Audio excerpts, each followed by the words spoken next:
terms of decisions and opinions that may be made through that process. So to reduce it down to its most simple point, this is part of the issue that we have here, is thinking about what is going into a decision and then whether that decision is actually legitimate and reflective of the needs and the life experiences of all people. We're not going to make it, are we?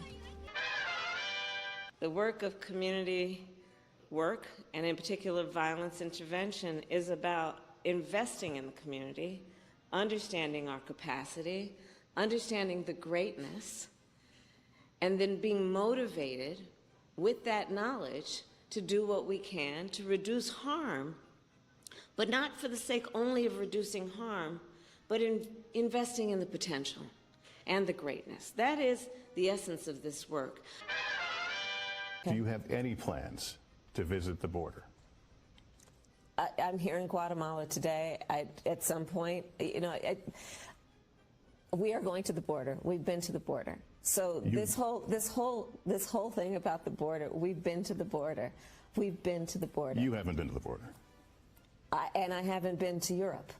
And I don't understand the point that you're making.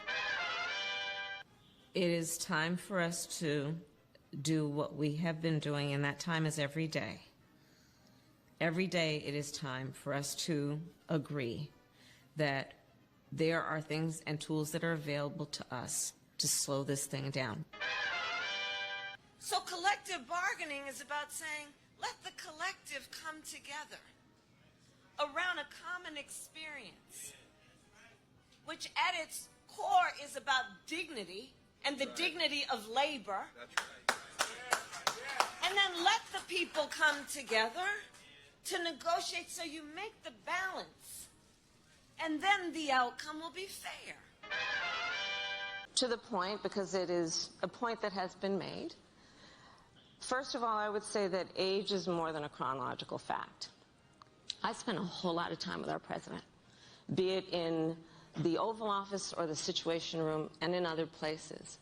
And I can tell you, as I just mentioned, not only is he absolutely authoritative in rooms around the globe, but in the Oval Office, meeting with members of Congress, meeting with leaders in industry, meeting with community leaders, I will tell you that he is in front of, often, everyone in the room in terms of thinking about how we can resolve issues.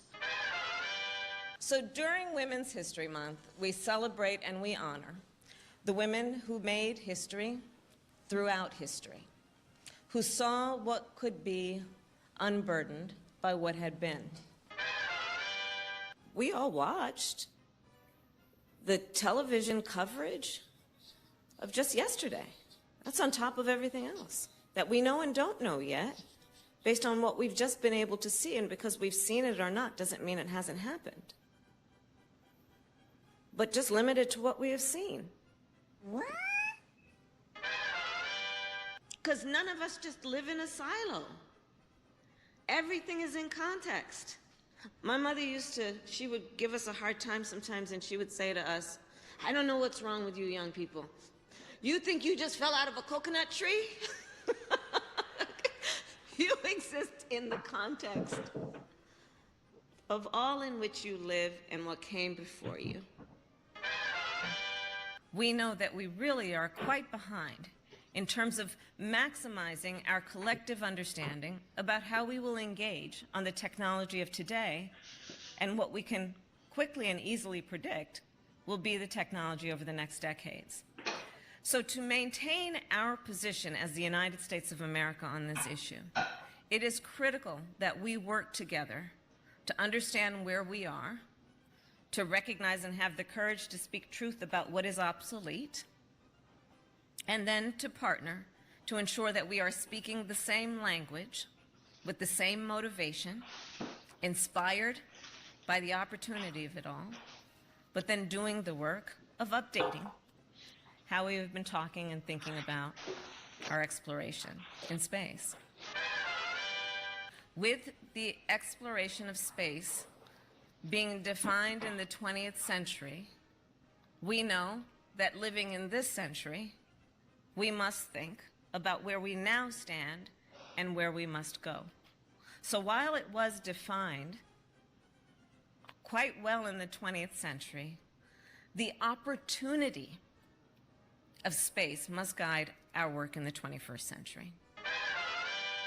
To do what we must do to close the wealth gap in our country, the education gap in our country, and the opportunity gap that still exists in far too many communities. This work, of course, is grounded in the concept of equity, which we all know and understand. Equity it's about understanding that the reality is not everybody starts out on the same base. So when we talk about equality, well, that's a good goal, but let us not presume that because everyone should be treated equal, that they start out on equal footing. So equity, as a concept, says, recognize that everyone has the same capacity, but in order for them to have equal opportunity to reach that capacity, we must pay attention to this issue of equity if we are to expect and allow people to compete on equal footing. No offense, but it sounds like some commie gobbledygook. America, our beloved country, is a nation that I believe has always been powered by the ambition and aspirations of her people. The ambition and aspiration to see what can be unburdened by what has been. And not just to imagine a better future, but to build it, to build it. You know, when we talk about our children, I know for this group, we all believe that when we talk about the children of the community, they are children of the community. And I'm so excited about it. I think of this moment as a moment that is about great momentum, inspired by, yes, optimism, inspired by a crisis, no doubt, but inspired by also our collective ability to see what can be unburdened by what has been. Which is why we will work together and continue to work together to address these issues, to tackle these challenges, and to work together as we continue to work operating from the new norms, rules, and agreements that we will convene to work together on to galvanize global action.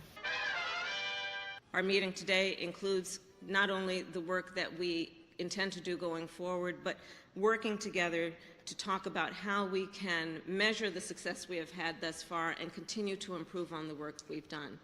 For many who were at the original table, you will know that it has been built into our approach that we will devise metrics and be very clear, and I thank the university and Michelle for the work that has been happening to help us articulate the metrics by which we will then measure our success in real time, not waiting for years down the line, but in real time measure our success so that we can regroup, analyze where we are, and as necessary improve our approach.